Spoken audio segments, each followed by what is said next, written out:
Hey guys, so it's been a while since I did a video. This time I'm going to bring to you a how-to video on how to create a make your own Din8 cable to RCA for the component video boards I sell. Got a specific request for that from a fellow gamer. All right, so let's get started. Okay, so before we get started, let's go through all the parts that we need. All right, so first, of course, you'll need this RGB to component video converter board I sell, so you can find that on my website, tg16pcemods.com, for sale there. So, and then let's get to the other parts. This right here is the Din8 socket that you would need. You have to be careful because they sell different, all sorts of different arrangement. What you want is the one that's like this. So let's look at this and compare that with the stock that I pulled from the stock dual. This is the Din8 that I pulled from the stock dual, and then look at that side by side. You see this. Let's turn it this way. Let's turn it this way. There we go. So the top two rows, the layout is the same as the stock dual. The bottom row is what we're going to use for our component video output. Okay, and then also another thing is the ground pins. You're going to have to take the ground pin from the stock Din8 socket and put it into there. So again, it's very important that you look for this one because they sell different arrangement of the ground and all these pins. So this is what I found that works the best. After you replace the ground pins, and then bend the bottom pins with the RGB, this Din9 should drop right in to the old spot where you pull the Din8 from. Another thing you will need is this right here. This is a Din8 male DYI connector. Okay, so that, and then also the RCA cable itself. So far, I found this one. You want it rounded, okay, because it's gonna have to fit in here. It won't fit exactly. You have to trim this out for it to fit. It'll be a tight fit, but it looks pretty nice when it's done. All right. So now I'm gonna go ahead and remove the Din8 from this dual. Okay. All right. So let's remove the Din8 socket. Here we go.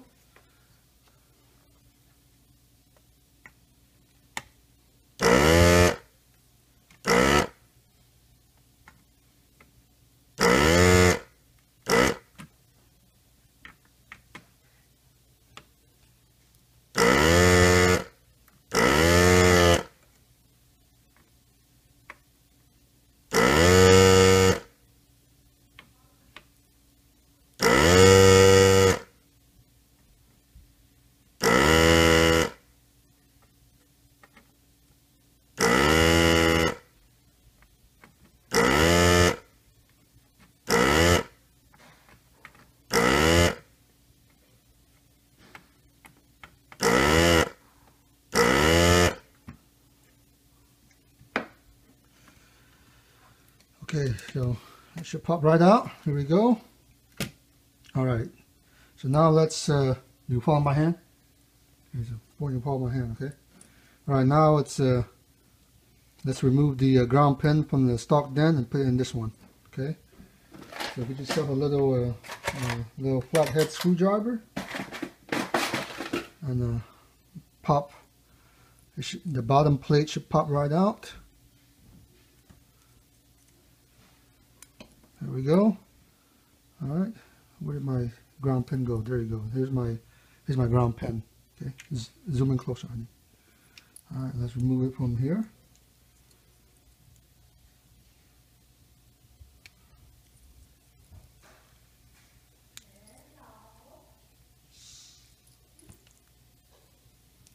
This one's being kind of stubborn. Okay. Alright. There's a one from the stock. Put it in here. Okay.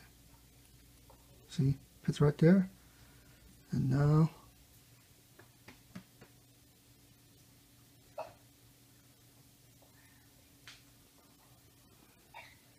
it's gonna be tricky. Let's see.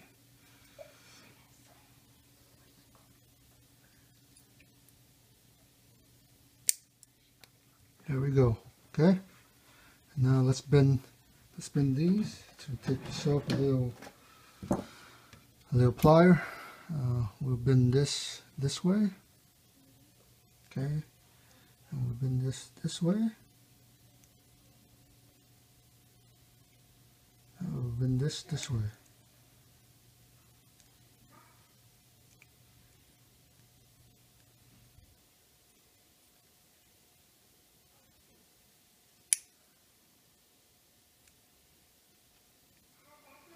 Alright, so before you put this onto the board, if you notice, you place it, it's pretty tight fit, so you want to solder your wires to the RGB signal first before you put this on the board. So let's do that real quick.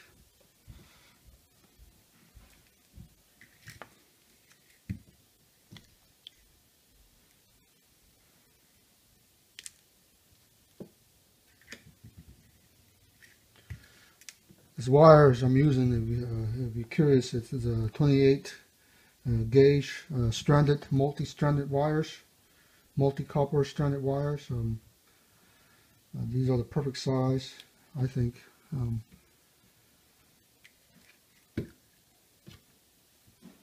Especially when you want to solder this to the CPU to get your RGB signal. Not CPU, but the graphic, the GPU, the Hue 6260. Okay.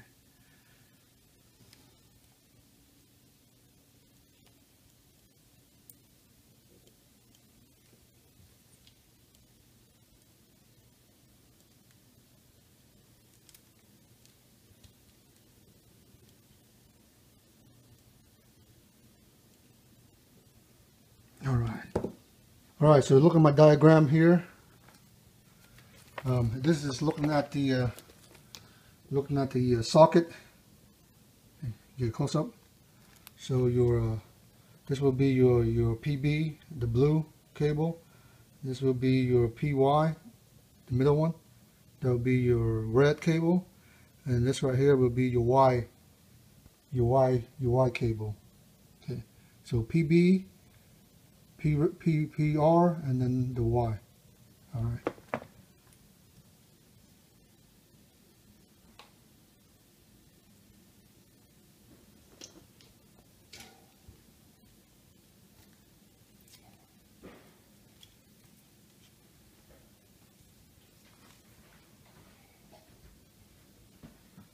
Are you getting close up?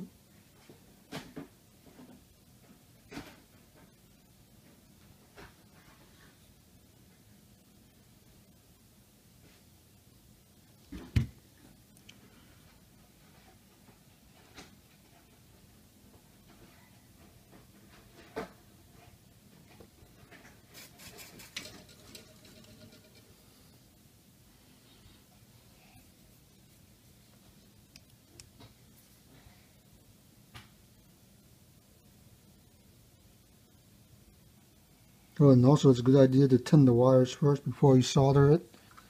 So, just basic soldering 101 there.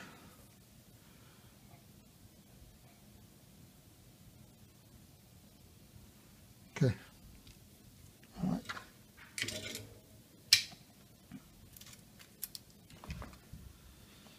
Oh shit, burn my I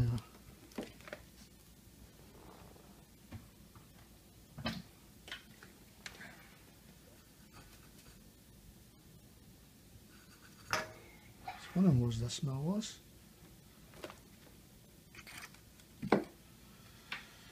Okay, let's put this in there. See, here we go. Put it fit.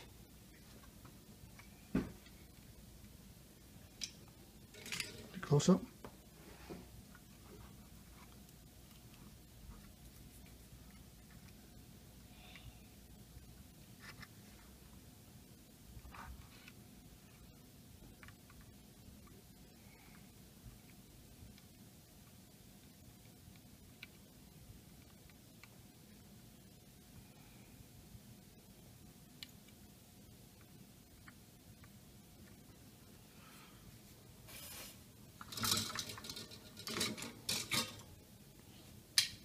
All right, so now we got the cable on. I mean the socket, the Din8 socket on.